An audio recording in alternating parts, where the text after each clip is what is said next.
黄瓜是所有瓜里最快也是最容易让我感受到成就感的了。结了小瓜之后，只要几天的时间就长成一条一条又长又大的黄瓜了。看看这些黄瓜，离上次我们看到小黄瓜到现在也就是刚刚过去6天的时间，就已经长这么长了。这边这2条比刚才那条要稍微的短一点，不过明天就能长这么长了。这儿还有一条长得更大一些的，也是马上就可以采摘了。等我们把刚才的那条黄瓜摘下去之后，像这种后一批的小黄瓜，大概也是5、6天就可以长成了。今天的风实在是太大了，大家看到这个地方现在只剩下4盆黄瓜了。其实我原本是有10盆的，其中有6盆，就像上次说的那样，已经搬到大棚里边去了。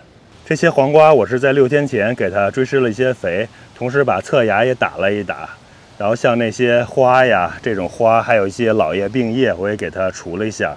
我当时是在8月下旬的时候，大概也就是8月25号，把这些黄瓜移栽到种植袋里边的，也就是过了4周的时间，黄瓜就已经能长成这么大了。相比其他的瓜，比如说西瓜呀、甜瓜呀、冬瓜呀、南瓜呀，或者是西红柿这类的，都快了很多。我先把这2条大的黄瓜给它摘下去。然后这条也给它摘下来，等下我们再去看看棚里的黄瓜。这就是大棚里边丽丽2、3天前整理出来的这块地了。整理好地之后，她把其中的6盆黄瓜给搬到这儿了，然后把蔓也给吊起来了。大家看看，就是顺着这个竹竿的方向，然后把绳子拴到上边。搬到棚里面之后，黄瓜的长势和外边其实是差不多的，并没有什么优势。反而觉得比外边还稍微小了一点，看看整体的大小大概就是这个样子。这条是最大的一个，和外边的也差不多大小，我把它摘下来。剩下的像这种，还有远处的那条，基本上也要等到明天才能摘。如果要是提前我们没插这种小竹竿，那吊蔓的话就要从根部拴起，把绳子拴上，然后让黄瓜蔓绕着绳子一圈一圈的绕上去，之后给吊到顶的地方。这次是提前有了竹竿固定了，所以就图省事儿，就从中间的位置给它往上吊了。放到棚里这几天，这些黄瓜长得并没有外边的几颗好，其中一个主要原因可能就是棚里边还是有点热，太干了，我浇水不是特别的勤。外边的黄瓜因为是离房子比较近，所以基本上早晚我都会浇一次。这边的黄瓜有一天还忘了浇了，其他的时候都是1天浇1次。我这个地方还有2个空位置，我等会儿把刚才外边的2盆黄瓜也给它搬进来。搬进来之后，我就可以利用这个现有的滴灌袋，把滴灌给它装起来了。这还有这种草，给它拔掉。这些是当时同一时间移栽到户外的，像这种黄瓜长得就没有种植袋里边还有大棚里的黄瓜长得好。像这种结了的小黄瓜只有这么小，然后其他的大部分都是这么小小不点儿。另外就是整颗黄瓜的高度也没有盆栽的还有大棚里边的长得高，看看这种真菌感染也还是挺严重的。这一颗可能就是这里边最大的一颗瓜了，这个大概是明天或者是后天吧，后天就可以长得很大了。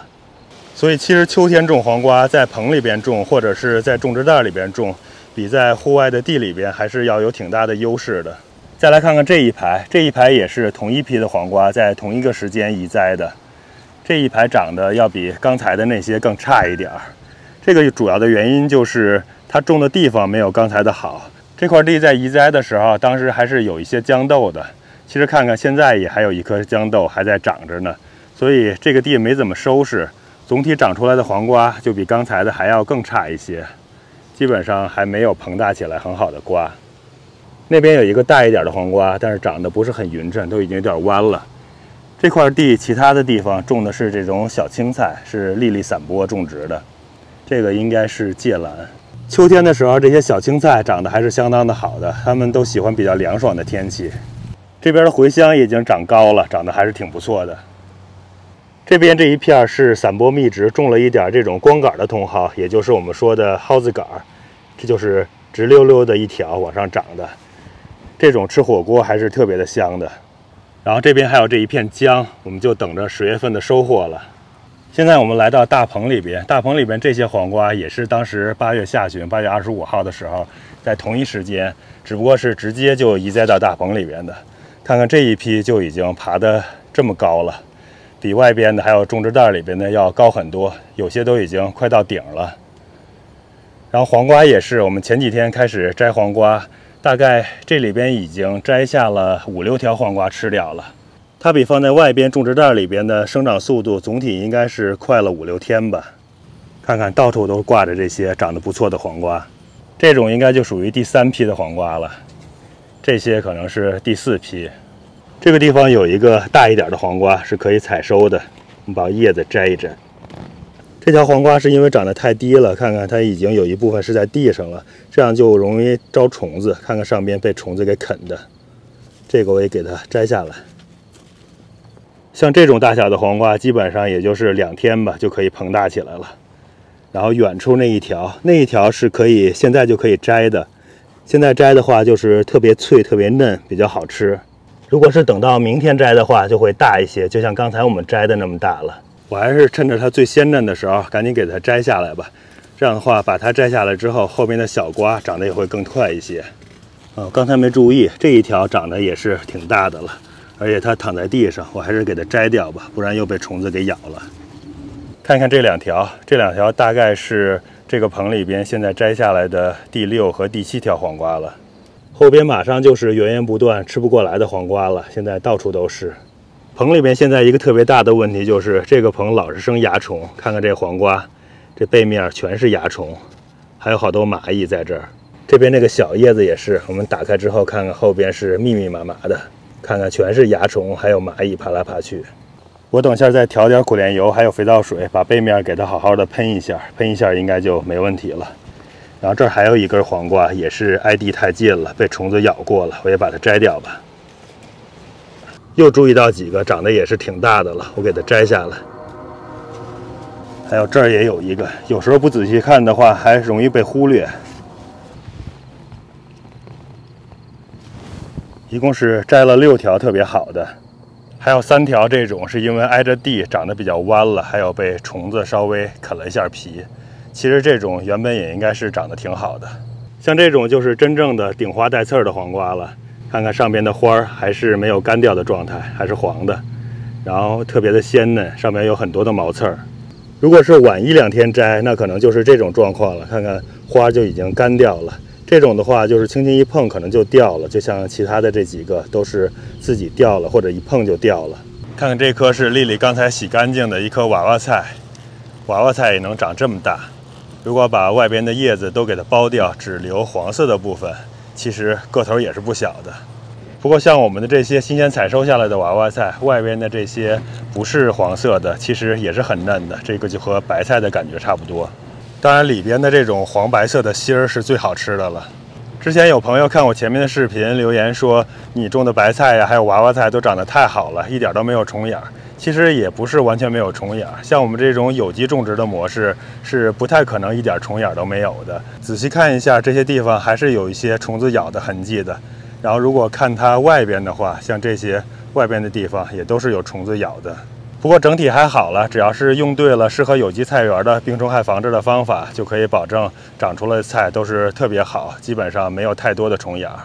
如果说有机种植真的是没有什么虫害的，那还要数生菜了。像生菜类的这种青菜，由于它本身有一股苦味儿，所以虫子都是不喜欢的。这种的话，基本上你连有机的除虫剂都是不需要使用的。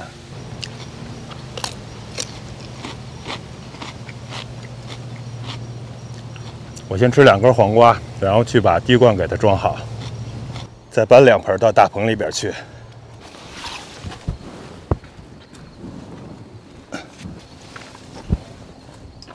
这2盆黄瓜也进棚了，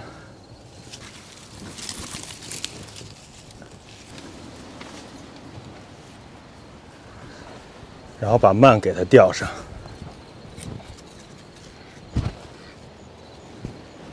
这样给它绕上几圈，把蔓给捆好，然后就可以给它吊到上面的横梁上了。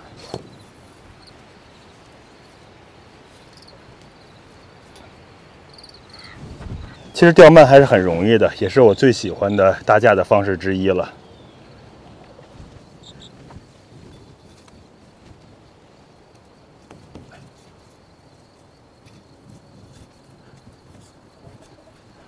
这种方式是真正的特别简单省事儿，也比较灵活。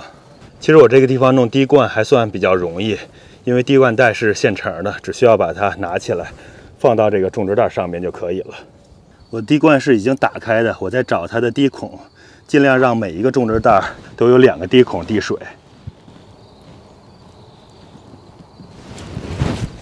然后拿这种地钉稍微给它固定一下。这个只有1个，不过因为种植袋还是比较灵活，我把它移动一下位置，这样就有2个滴孔了。固定一下，看看这个滴孔这个位置的水都流下边去了，我把种植袋再往这边拿一拿，有点过头了。行，这样固定一下就差不多了。我刚才调整了一下滴灌袋，还是把它放到这一侧，因为这一侧的地势比较高一点，这样的话滴下的水会往这边渗。来仔细找一下滴水点，这个在这个地方，这边呢应该是在这个位置。我们把地钉压下去，看一下往哪儿滴水。这就行了，这样每个种植袋都会有2个滴水孔往里面滴水，到时候定时器打开了就会浇水了。我现在滴灌定时器设的是每天浇1次，每次浇15分钟。后边我们可以根据黄瓜的生长情况还有土壤的湿度给它进行适当的调整。